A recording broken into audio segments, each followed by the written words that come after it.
एक बार की बात है, एक छोटे से गांव में एक लड़का रहता था जिसका नाम मोहन था। मोहन बहुत ही मेहनती और ईमानदार लड़का था। उसकी माँ बीमार थी और उसका पिता खेतों में काम करता था। मोहन रोज़ स्कूल जाने के बाद अपने पिता की मदद करने के लिए खेतों में काम करता था। एक दिन मोहन ने सुना कि गांव के बाहर जंगल में एक संत रहने आए हैं जो हर किसी की मदद करते हैं। मोहन ने सोचा कि अगर वह संत से मिल सके तो उसकी माँ की बीमारी ठीक हो जाएगी। अगले दिन स्कूल से छुट्टी मिलते ही मोहन जंगल की ओर चल पड़ा। जंगल बहुत ही घना था और रास्ता कठिन था, लेकिन मोहन के दिल में उम्मीद थी। चलते चलते उसे एक बूढ़ा आदमी मिला जो बहुत ही थका हुआ और भूखा लग रहा था। मोहन ने अपने बैग में से एक रोटी निकाली और उस आदमी को दे दी। बूढ़े आदमी ने उसे धन्यवाद दिया और कहा, तुम बहुत अच्छे लड़के हो, भगवान तुम्हारी मदद करेंगे।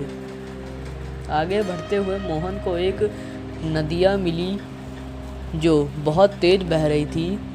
मोहन के पास कोई साधन नहीं था जिससे वह नदी पार कर सके। तभी उसने देखा कि एक छोटे बच्चे को नदी पार करनी है, पर वह डर के मारे काँप रहा है। मोहन ने अपनी जान की परवाह किए बिना उसे बच्चे को गोद में उठाया और नदी पार करवाई। बच्चे के माता पिता ने मोहन को धन्यवाद दिया और उसे आशीर्वाद दिया। अंततः मोहन संत के आश्रम पहुंच गया। संत ने मोहन को देखा और मुस्कुराते हुए कहा, बेटा, तुमने अपने रास्ते में कई लोगों की मदद की है, यही सच्ची भक्ति है। तुम्हारी माँ जल्द ही ठीक हो जाएंगी। मोहन संत के चरणों में झुक गया और उनका आशीर्वाद लिया।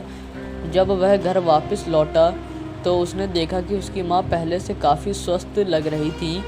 उसकी माँ ने बताया कि जब वह जंगल में था तब एक संत ने आकर उसे चमत्कारी औषधि दी थी। इस घटना ने मोहन को यह सिखाया कि सच्ची भक्ति और दूसरों की मदद करने से ही भगवान की कृपा मिलती है।